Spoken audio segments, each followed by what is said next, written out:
চারিদিকে দেখছো কিরম ওয়াও না? Wow awesome awesome. প্রিয় দর্শক বন্ধুরা, আসসালামু আলাইকুম। আশা করি যে যেখানে আছেন ভালোই আছেন। ঈদকে সামনে রেখে সিম্ফনি মার্কেটে লঞ্চ করে দিয়েছে আইফোন 30 প্রো ম্যাক্স এর মতো লুক ও ডিজাইন দিয়ে দারুণ একটি। বন্ধুরা, ফোনটি হঠাৎ করে তাকালে মনে হয় এটা যেন একটা আইফোন, আর এমন একটা লুক ও ডিজাইন দিয়ে লঞ্চ করে দিয়েছে সিম্ফনি।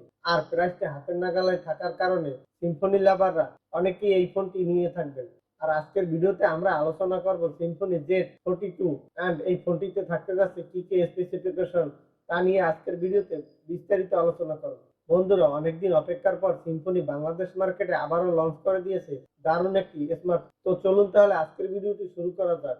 বন্ধুরা, ছোট্ট একটি রিকোয়েস্ট, এখনো যারা আমাদের চ্যানেলটি সাবস্ক্রাইব করেনি তারা আমাদের চ্যানেলটি সাবস্ক্রাইব করে পাশে থাকা বেল বাটনটি প্রেস করে যাবেন, যাতে পরবর্তী আপডেট অতি সহজে পৌঁছে যায় আপনার কাছে।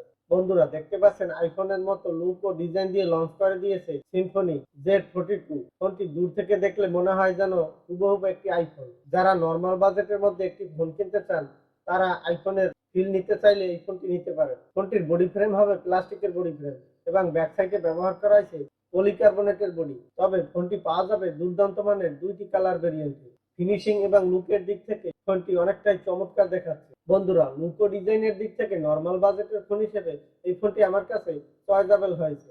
ফোনটির ব্যাক সাইডে ব্যবহার করা হয়েছে রেয়ার ট্রিপল ক্যামেরা সেটআপ এবং সামনে থাকছে অটোডোর নব কাটিং ডিসপ্লে এন্ড ফোনটির হাই সিকিউরিটির জন্য ব্যবহার করা হয়েছে ব্যাক সাইডে ফিঙ্গারপ্রিন্ট সেন্সর। বন্ধুরা, ফোনটির ডিজাইন এবং আউটলুক দেখলে যে কেউ পছন্দ করবে। এবার আসা যাক এই ফোনটির ডিসপ্লে সেকশনের দিকে। এই ফোনটিতে ডিসপ্লে হিসেবে ব্যবহার করা হয়েছে 6.52 ইঞ্চি মাপের ফুল এইচডি প্লাস রেজুলেশনের আইপিএস এলসিডি প্যানেল, যার রেজুলেশন হবে 16x720 পিক্সেল এবং পিক্সেল ডেনসিটি হবে 269 পিপিআই। থাকতে যাচ্ছে মাল্টিটাচ ফিচার।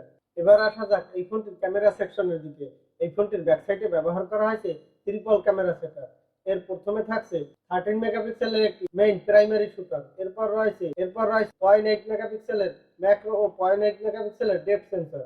মূলত এই দুইটি সেন্সর কোনো কাজেই আসবে না। এখানে যদি 2 মেগাপিক্সেলের ম্যাক্রো ও 2 মেগাপিক্সেলের ডেপথ সেন্সর দিয়ে নিয়ে আসতো তবে এই ফোনটি আরো গর্জিয়াস হতো। বন্ধুরা, মূলত 0.8 মেগাপিক্সেলের ম্যাক্রো ও সেলফি ক্যামেরা লো লাইটের ক্ষেত্রে কোনো কাজেই আসবে না। তবে ফোনটির ব্যাক সাইডের ক্যামেরা থেকে ফুল এইচডি প্লাস রেজুলেশনের ভিডিও রেকর্ড করার সাপোর্ট দেওয়া হবে।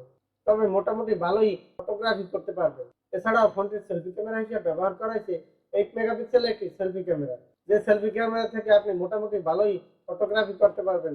এছাড়া ফুল এইচডি প্লাস রেজুলেশনে ভিডিও রেকর্ড করার সাপোর্ট পেয়ে যাবেন। এবার আসা যাক এই ফোনটির পাওয়ার সেকশনের দিকে। এই ফোনটিতে ব্যবহার করা হয়েছে মিডিয়াটেকের হেলিও A20 প্রসেসর, যেটি একটি 12 ন্যানোমিটার আর্কিটেকচার চিপসেট। এই প্রসেসরটি একটি নরমাল প্রসেসর, বাট জিপিইউ হলো AMD এর G8300। এই জিপিইউর গেমিং পারফরম্যান্স তেমন একটা সুবিধাজনক নয়। তবে থাকতে যাচ্ছে অপারেটিং সিস্টেম হিসেবে out of the box Android 11 এবং ফোনটি পাওয়া যাবে একটি ভেরিয়েন্টে 332 জিবি।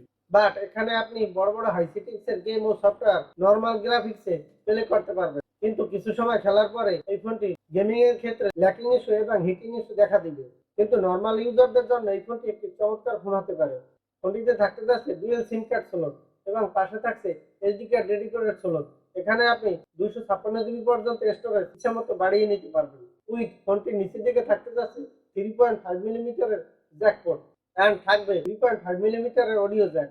ফোনটির হাই সিকিউরিটির জন্য ব্যবহার করা হয়েছে ব্যাক সাইডে ফিঙ্গারপ্রিন্ট সেন্সর এন্ড আরো থাকছে ফেস আনলক। ফোনটিতে পেয়ে যাবেন big battery lithium polymer 5000 mAh এর ব্যাটারি এবং সাথে পেয়ে যাবেন এক্সট্রা একটি ফাস্ট চার্জার। বন্ধুরা, এই ফোনটি ঈদকে সামনে রেখে সিম্ফনি লঞ্চ করে দিয়েছে বাংলাদেশের মার্কেটে এবং এই ফোনটির প্রাইস রাখা হয়েছে 9599 টাকা। এবার আসি এই ফোনটি আপনি কেন কিনবেন এবং কিনলে কতটা ভ্যালু ফর মানি প্রোভাইড করতে পারবেন। এই ফোনটি মূলত একটি নরমাল ইউজারদের জন্য, বাট গেমিং এর ক্ষেত্রে যদি আপনি এরকম একটি বাজেটের ফোন কিনতে চান সেক্ষেত্রে কিছুদিন আগে লঞ্চ হওয়া রিয়েলমি C31 ফোনটি নিতে পারেন। সেই ফোনটি মোটামুটি গেমিং একটি ফোন।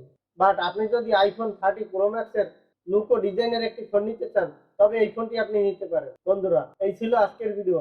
আজকের ভিডিওটি যদি ভালো লাগে লাইক দিন এবং আজকের এই ফোনটি কেমন হয়েছে তা মতামত দিবেন আশা করি।